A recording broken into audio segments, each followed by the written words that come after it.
Bengal Murshidabad district में यहाँ पर बैरिस्टर असदुद्दीन अवैसी साहब का एक जलसा और जनसभा का यहाँ पर एक प्रोग्राम रखा गया था, लेकिन यहाँ की हुकूमत जलोंगी विधानसभा में रखा गया था, जिसकी इंतज़ामात काफ़ी जो है ज़ोरों शोर से चल रहे थे।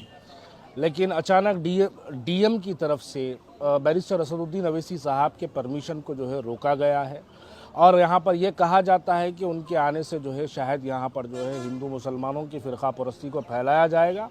लेकिन ये लोग ये बात को जो है नहीं समझते कि जमहूरियत में ये बंगाल की आवाम की ज़िम्मेदारी है कि जब इलेक्शंस होते हैं तो वो आवाम किसको वोट देगी, ये ज़िम्मेदारी जो है बंगाल की आवाम की है। लेकिन मजलिस इत्तेहादुल मुस्लिमीन की आवाज़ को रोकना ये हमेशा से इनकी कोशिशें होती है। माजी में भी एक प्रोग्राम रखा गया था, उसमें भी बैरिस्टर असदुद्दीन अवैसी साहब की आमद पर पाबंदी लगाई गई थी। 27 मार्च को भी एक प्रोग्राम रखा गया था, बैरिस्टर असदुद्दीन अवैसी साहब की जो है आमद पर पाबंदी लगाई गई थी। ये लोग नहीं जानते कि शायद महाराष्ट्र में भी इसी तरीके से मजलिस इत्तेहादुल मुस्लिमीन जब शुरुआत में औरंगाबाद में काम करती थी तो औरंगाबाद में भी इसी तरीके से पाबंदियाँ लगाई जाती है। लेकिन दुनिया ने इस बात को देखा है कि औरंगाबाद में मजलिस इत्तेहादुल मुस्लिमीन का एमएलए भी कामयाब हुआ, एमएलएस भी कामयाब हुए, एमपी भी कामयाब हुआ। और बंगाल के अंदर अगर इस कसम से अगर काम किया जाता है तो ये फ़िरका परस्त हुकूमत की बिल्कुल जो है इनकी कोशिशें हैं कि वो आवाज़ों को जो बैरिस्टर असदुद्दीन अवैसी साहब पार्लियामेंट में उठाते हैं, उस आवाज़ को जो हिंदुस्तान के हर कोने में बैरिस्टर असदुद्दीन अवैसी साहब बेज़बानों की ज़ुबान बनकर, बंगाल के उन मुसलमानों की आवाज़ बनकर। देखिए, सीए एनआरसी का जब एहतजाज हुआ हिंदुस्तान की पार्लियामेंट के अंदर, एक ही मर्द मुजाहिद था बैरिस्टर असदुद्दीन अवैसी, जिसने अपने पार्लियामेंट के अंदर सीए एनआरसी पर एहतजाज किया। उसके मुतासिर होकर इन बातों को देखकर वो एहतजाज करने का जोश जज्बा बंगाल के मुसलमानों के दिलों में पैदा करने के लिए बैरिस्टर असदुद्दीन अवैसी साहब की एक कोशिश होती है बंगाल के मुसलमानों को कलकत्ता की विधानसभा तक पहुंचाए, बंगाल के मुसलमानों को हिंदुस्तान की पार्लियामेंट तक पहुंचाए।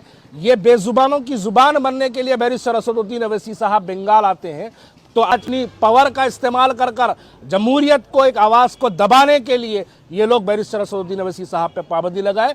दोबारा इसी विधानसभा में फिर से एक बैरिस्टर असदुद्दीन अवैसी साहब का जलसा लगाएंगे और उसके अंदर बैरिस्टर असदुद्दीन अवैसी साहब को आने की हम गुजारिश करेंगे और परमिशन मिलता है तो दोबारा इंशाल्लाह फिर से यहाँ पर आएंगे ये लोग। मैं बंगाल के मुसलमानों को, मेरे भाइयों को भी मैं कहना चाहता हूँ कि आपने 50 साल तक इन पार्टियों का साथ देते रहे, ये लोगों का साथ हमेशा से देते रहे।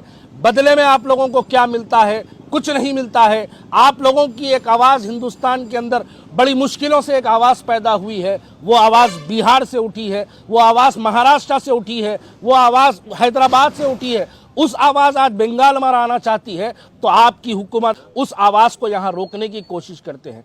आप इलेक्शन के अंदर बंगाली मुसलमानों के इख्तियारात थे, वोट दे ना दे वो आपके इख्तियारात है, लेकिन जमहूरियत के अंदर ये हक बनता है सबको कि आए, अपनी बात रखे, अपनी बात का पैगाम रखे, बेज़बानों की आवाज़ बने, मुसलमानों पर होते हुए जुल्म के खिलाफ में आवाज़ उठाए। लेकिन उस आवाज़ को रोकने के लिए आज टीएमसी ने बैरिस्टर असदुद्दीन अवैसी साहब का डीएम और टीएमसी की पार्टी के लोगों ने बैरिस्टर असदुद्दीन अवैसी साहब का इस प्रोग्राम में आमद से जो है उन्होंने कैंसिल किया है। लेकिन यकीनन हम दोबारा फिर से एक प्रोग्राम लगाएंगे और बैरिस्टर असदुद्दीन अवैसी साहब को यहाँ पर आने के लिए गुजारिश करेंगे और आएंगे इंशाअल्लाह ताला, ज़रूर आएंगे, आकर आपको फिर से मुखातिब करेंगे। शुक्रिया बहुत।